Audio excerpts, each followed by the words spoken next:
All right, what's up, y'all? Dennis here, back at you on my channel, Everyday Strength, where every day I talk about strength of body, mind, and character. I'm in a Starbucks this morning, and the music is pretty loud, so I'm not even sure how this video is going to record audio-wise, but we'll give it a go. So the question today is, how are you going to strategize game day for the 6? So for those of you who don't know, the 6 is a physical challenge that I made up for whatever reason, because I'm a little bit crazy and because I think it is an amazing test of both strength and conditioning, and that's what I'm interested in. I love endurance. I've done triathlons and marathons. Excuse me, I just spit a little bit. And you know, primarily my training focus lately has been strength, but I don't want to lose sight of both ends. So I created this challenge called the 6. And what it is all on the same day, you perform a 1 rep max for 5 strength movements and an all-out mile run. So the goal for the movements are a 100-pound weighted pull-up, a 200-pound strict press overhead or military press, a 300-pound bench press, 400-pound squat, 500-pound deadlift, and then I want to go sub 6 minutes on the mile. Now, if you go over these weights or faster than that, awesome. Those are just kind of like the minimum thresholds that you're trying to break. 1, 2, 3, 4, 5, 6 for the 6 movements. And so to add a little extra element to this, I'm actually performing the 3 powerlifting movements, squat, bench, and deadlift, at a powerlifting competition. The reason I decided to do this is because A, the competition just so happened to fall on my birthday. I know the person hosting the competition, Liz Strain. I saw that it was a competition that got posted, and I'm like, okay, I feel like this is a sign, you know, whatever. I'm not really superstitious, but I do take signs as they come. And so I'm like, hey, it's gonna be my 38th birthday. I've never done a powerlifting competition. I'm training for this challenge anyway. How perfect is that? You know, I've always made PRs on my birthday. I feel like I get a little extra gift from the universe, from the gods, of birthday strength. And you know, because you're feeling good, it's your day. And that's also exactly why I think the powerlifting meet is gonna benefit me. Number 1, it gave me a hard date.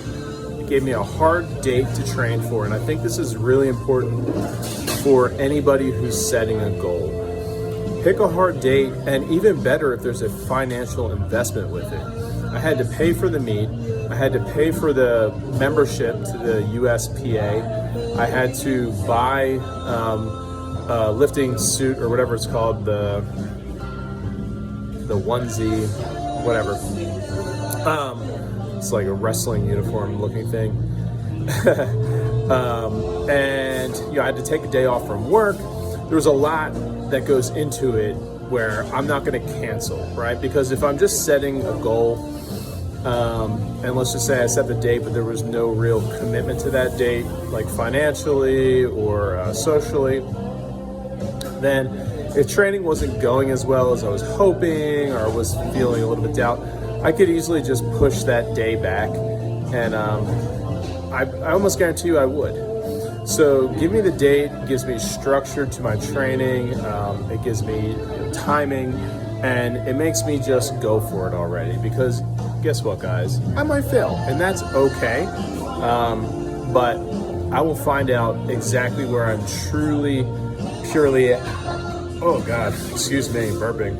Where I'm truly, purely at on that day. And so this is the other benefit of the meet. I'm gonna be there with a crowd.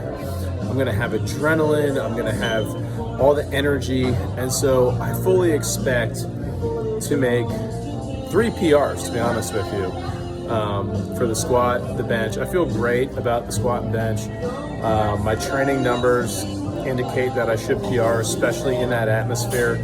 The deadlift has me a little uncertain just because 405 was the highest I pulled in training, and I want to go for 500, but apparently that's probably reasonable and normal. But psychologically, it's like, oh my god, I have never touched anywhere near 500. I guess I pulled 445 once, but even that was like over a year ago. So I don't know, but who cares? It doesn't matter.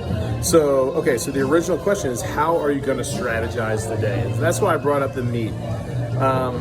Because the meet has been providing me motivation, excitement, and it's a hell of a day. It's probably a 9-hour day for 9 lifts. You get 3 attempts on all 3 of those lifts. You know, I got to be there at 7 a.m. To check in and do the briefing and this, that, and the other. It's going to be a long day. So I'm going to go and I'm just going to treat the meet like the meet. I'm just going to wake up and eat breakfast and just kind of stay focused on one task at a time, and just imagine that the meet is really the only thing that I'm doing, and I'm going to give it my all, give it my best, and then do the other 3 movements afterwards. Now, it was brought to my attention that you will probably feel like absolute ass at the end of the meet. Your body's going to be tired and sore. And I think that's just going to be something that I have to deal with. Now, from like a purely exercise science, energy system standpoint, could I probably do the pull-up beforehand and it not tax my nervous system too much? Yes. But the pull-up won't be a PR. I'm pretty confident in that movement. And I have pulled an ab muscle doing that before. So I don't think it's worth the risk to do it, the pull-up ahead of time. The overhead press, we can make the same argument. And who knows, maybe if I'm kind of bored at the meet, I'll tie in the overhead press, but I think I should make that decision ahead of time. My concern is that if I miss the overhead press, if I miss my goal for 200, that it'll bring me off my game for the rest of the lifts.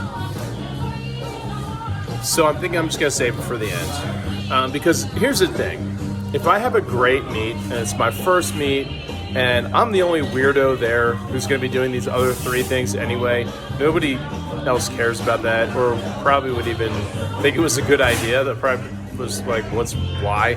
You know, why are you doing that? It's a good question, guys. Why do I do anything? I don't know. I'm weird. But I